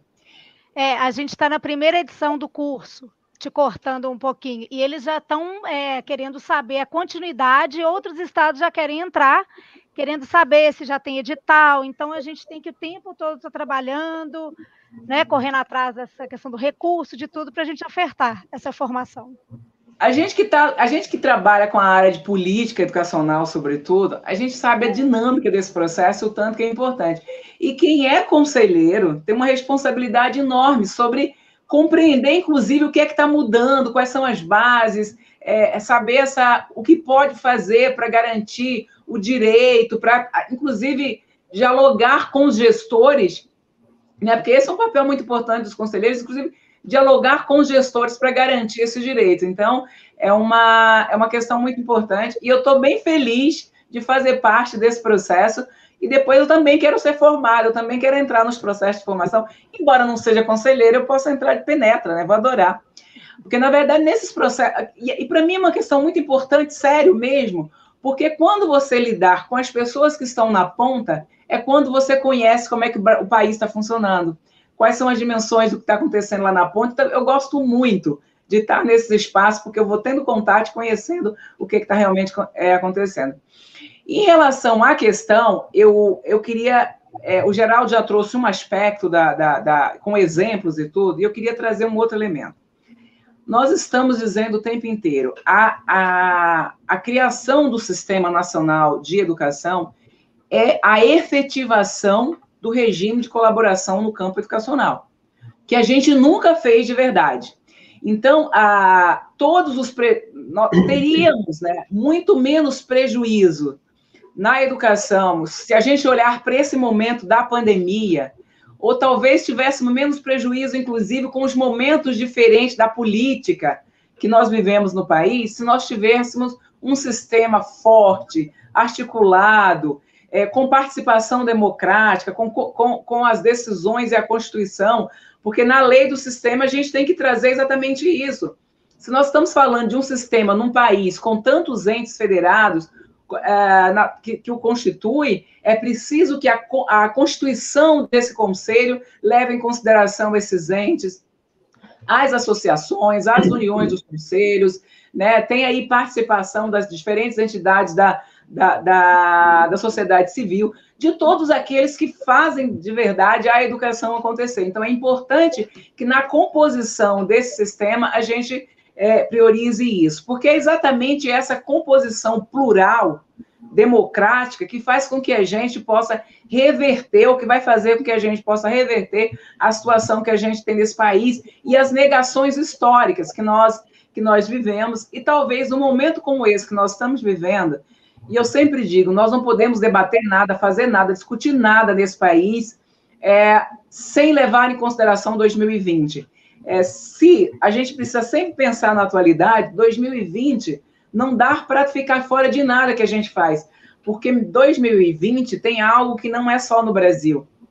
A pandemia, ela mexeu na vida de todo mundo em todos os aspectos, e escancarou para a nossa sociedade a necessidade de muitos elementos que nós que estamos na defesa do direito à educação mostrávamos, e muitas vezes a população não entendia. A importância da escola, dos seus professores, a importância que aquilo que a escola oferece tem para a formação dos sujeitos. Na hora que você não tem a escola, você descobre o quanto as pessoas não têm em casa aquilo que que seria basilar para que o processo acontecesse, mas, sobretudo, como a infraestrutura da escola é essencial para grande parte da população brasileira, né? Então, debater a questão do sistema é trazer 2020 e a pandemia para dentro desse debate, para mostrar o que esse sistema precisa abarcar, o quão deficitário nós estamos em relação a muitas coisas e o quanto um Sistema Nacional de Educação pode olhar para todas essas especificidades, garantindo as especificidades e diminuindo a desigualdade. Então, o Sistema Nacional da Educação é a possibilidade de efetivar aquilo que está na nossa Constituição desde 88, que nós nunca efetivamos, que é um efetivo, né? Desculpa aí a redundância da palavra, mas é que é um efetivo regime de colaboração, porque está na lei, mas a gente pouco faz em relação a isso. No fundo, tirando o Fundeb, que é uma briga danada, porque diz que o município, o Estado pede para o município, aquela coisa. E, na verdade, não tem perda, tem garantia do direito. Não importa se é o Estado, se é a rede que está oferecendo, a arrecadação daquela unidade federada e do Brasil precisa ser para garantir o direito daquele sujeito, independente da rede. A nossa lei, inclusive, permite o funcionamento das redes em conjunto, que não tenha redes diferentes, não há proibição disso, muito pelo contrário. Então, o Sistema Nacional de Educação é essa possibilidade de nós diminuirmos as desigualdades desse país e garantir a educação de ponta a ponta do país para todas as pessoas. Então, ele é a efetivação, a possibilidade de efetivação do regime de colaboração. Ok. Obrigada, professora. Então, em nome do Instituto Anísio Teixeira, em nome da UNCME, das coordenadoras do curso, professora Giovânia Nascimento e professora Darli Zunino, quero aqui oficialmente encerrar a 10ª live do curso Escola de Gestores e agradecer aos professores palestrantes que estiveram aqui conosco e que foram muito elogiados no chat. Depois a gente manda, né? Acho que através dos links vocês podem entrar, verificar, né? E em nome dos cursistas e de todos os profissionais da educação que nos assistem, quero transmitir, né, essa brilhante fala de vocês, que o nosso chat ficou muito movimentado, e isso é uma coisa muito positiva, a gente vê que as pessoas estão, de fato, participando da live ao vivo, e a gente sabe que depois a live também é assistida por outros, né? Mas sem a oportunidade de dialogar, de enviar perguntas, né? E é isso aí. Eu queria que, então, o professor Geraldo Grossi falasse uma última palavra de despedida, né, para os nossos cursistas, conselheiros e profissionais da educação, e professora Catarina também, que está encerrada após a fala dele. Obrigada e boa tarde a todos. Até o dia 10, a nossa próxima live. Ok. Bom, a primeira fala é de agradecimento, né, pelo convite, pela oportunidade. Agradecimento às pessoas que estiveram conosco aí, nos ouvindo. A parceria da Catarina e a sua, Mariana, né, foi um prazer estar trabalhando com vocês. E falando direto para quem está lá do outro lado da telinha ali, que não está aqui necessariamente nesse círculo das falas, ressaltar duas coisas que Catarina falou, mas eu acho que é fundamental deixar isso frisado, né, e talvez agora usando um pouquinho do lado de licenciado em matemática, de uma forma sintética.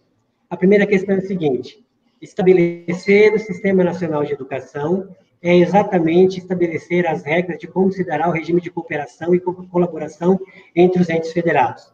Até desfazer essa discussão que existiu em algum momento, que é a diferença entre cooperar e colaborar. E o projeto de lei que a gente tem lá, especialmente o último que eu citei, ele, para mim, traz isso de uma forma bastante clara. A outra recomendação que eu gostaria de dizer é o seguinte: na verdade, não é uma recomendação, é uma forma de parabenizar as pessoas que estão aqui ou as que vierem a assistir depois, a sua disponibilidade e seu esforço de, mesmo nesse processo que nós estamos vivendo agora de pandemia, pegarem uma parte do seu tempo e estarem se formando, se capacitando, ouvindo as informações novas. É de fundamental importância. E eu costumo dizer para os meus colegas aqui, companheiros do Conselho Municipal de Educação, conselheiro que não estuda não pode ser conselheiro. O processo de formação é essencialmente intrínseco ao ato de ser conselheiro. Não dá para ser conselheiro se a gente não estudar. Para a gente não fazer, por exemplo, as burradas que têm sido feitas em nível nacional, libera a aula para o ensino superior em janeiro, depois, de tarde, já não libera mais, né? Solta uma política nacional, Tribunal de Direitos de Educação Especial, Tribunal Federal vai lá e não consegue, não deixa tramitar. Então, precisa estudar para poder conhecer a realidade e poder fazer a coisa bem feita. Essa é a atribuição que nós temos realmente. Muito obrigado mais uma vez pela oportunidade, foi um prazer. Geraldo, obrigada. Catarina? Eu vou começar agradecendo, sobretudo, ao Geraldo, né? Porque eu estava o tempo inteiro procurando a palavra e falando colaboração, que na verdade eu estava querendo dizer cooperação, que é o que a lei estabelece como lei complementar, para fazer o regime de cooperação e não de colaboração. Obrigada, Geraldo. Valeu. Tá vendo como a gente está sempre aprendendo o tempo inteiro? E como é importante estarmos em coletividades para um estar chamando a atenção do outro no sentido de crescer. E eu estava lá procurando a palavra e falando colaboração, e na verdade era cooperação, né? Que era o que a lei, o que a Constituição estabelece, que a gente precisa fazer uma lei complementar, exatamente o regime de corporação é isso, né, Geraldo? E agradecer a você, não só ao Geraldo, mas também a você, a todos os conselheiros e conselheiras que estão aqui com a gente, que vão assistir depois, dizer que eu acho que esse bate-papo, essa parceria é fundamental para todos nós que defendemos a escola pública, estarmos sempre juntos, de mãos dadas, na luta, porque eu acho que todos nós queremos a mesma coisa, que cada criança, cada jovem, cada adolescente, cada adulto desse país, idoso, tenha o seu direito à educação garantida. Nós não podemos continuar naturalizando termos 73 milhões de pessoas que não concluíram a educação básica. Nós não podemos naturalizarmos tantas crianças em 2020 sem ter o seu mínimo de educação garantida. Nós não podemos naturalizar tanta gente fora do sistema de ensino. Então, a nossa luta é sempre essa, e eu acho que estamos todos de mão dadas, embora distantes, mas todos juntos pela mesma luta e pelo mesmo pensamento. E deixar aí um abraço para quem está no backstage, né? A nossa grande coordenadora, Gilvânia, e um agradecimento especial para todos vocês, viu? Foi um grande prazer estar aqui nessa tarde com todos vocês. Vai lá, Geraldo. Só um recadinho rápido. Eu percebi pelo chat que muitas das perguntas a gente não pôde responder.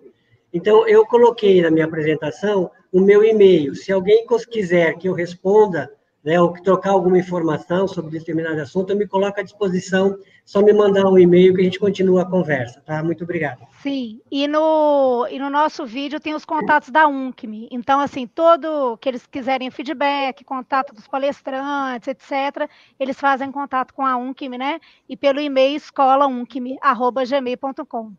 Pode passar o meu também, tranquila, Mariana. Tá bom, Catarina, muito obrigada.